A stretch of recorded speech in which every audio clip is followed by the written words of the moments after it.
सोडून तुला ज मातीला तू जाग उधाणू दे आज उरी.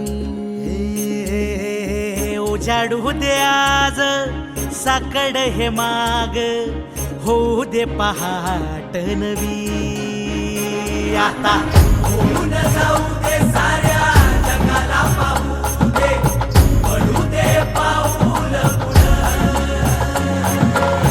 जरी काट पाया खाली लाख येळा येऊ दे पडू दे पाऊल पुढं.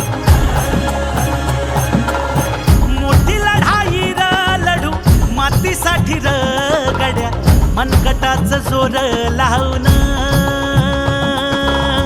दाटला जरी अंधार एकजूट होऊ आज दिवा देऊ तेज धावर.